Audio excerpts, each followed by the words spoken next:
திருச்சி மாநகரத்திலே சாலை விபத்துகள் தொடர்ந்து அதிகரித்துக் கொண்டிருக்கின்றன. இதற்கு என்ன தீர்வு என்று இன்னொரு பத்திரிகையாளர், இதே திருச்சியில் இருக்கக்கூடிய பத்திரிகையாளர் தான் எழுதுகிறார். தினமணியில் எழுதியிருக்கிறார்கள், டைம்ஸ் ஆஃப் இந்தியாவில் எழுதியிருக்கிறார்கள். இன்னொரு மிகப்பெரிய துயரமான செய்தியை நான் சொல்ல கடமைப்பட்டிருக்கின்றேன். திருச்சியிலே தொடர்ந்து விபத்து நடக்கிறது, தொடர்ந்து மருத்துவமனையிலே அனுமதிக்கப்படுகிறார்கள், தொடர்ந்து காயம்படுகிறார்கள், தொடர்ந்து உயிர் பறி போகிறது. இந்த 2 வருடத்தில் எத்தனை உயிர்கள் பறி போயிருக்கிறது தெரியுமா?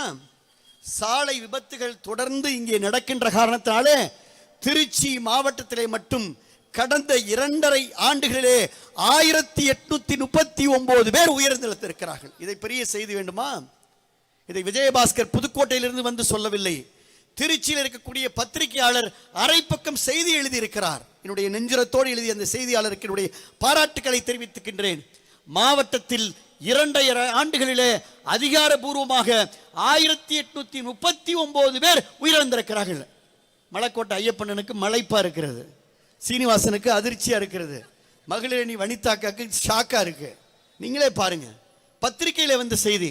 1839 பேர் 2.5 வருஷத்துல திருச்சியில மட்டும் இறந்திருக்கிறாங்க.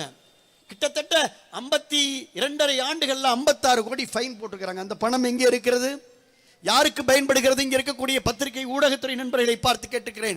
தமிழகத்திலே நடைபெறக்கூடிய விபத்துகள்ல 3.92 விழுக்காடு, கிட்டத்தட்ட 4% ஆக்சிடென்ட் டிராமாஸ் இங்கே திருச்சியில நடந்து கொண்டிருக்கிறது. அப்படி என்று சொன்னால் இந்த திருச்சி மாநகரம் தமிழகத்துடைய சென்டர் ஆஃப் தி சிட்டி என்று சொல்லக்கூடிய வண்ணமயமான புரட்சி தலைவி அம்மா தன்னுடைய இதயத்திலே தாங்கிய ஸ்ரீரங்கம் உள்ளிட்ட இந்த திருச்சி மாநகரம் இன்றைக்கு திணறிக் கொண்டிருக்கிறது. போக்குவரத்து நெரிசலில் கேட்பதற்கு யாரும் இல்லையா? 2 அமைச்சர்களுக்கு அவர்களுக்கு அங்கே சிந்திக்க கூட நேரம் இல்லையா? 2 அமைச்சர்கள் இந்த போக்குவரத்தை ஒழுங்குபடுத்தி, நெரிசலை ஒழுங்குபடுத்தி, விபத்தை தவிர்த்து உயிரை காக்கக்கூடிய எடுத்திருக்கக்கூடிய நடவடிக்கைகள் என்ன என்பதை அதிமுக சார்பிலே, இந்த மாவட்ட கழகத்துடைய சார்பிலே கேட்கின்றோம்.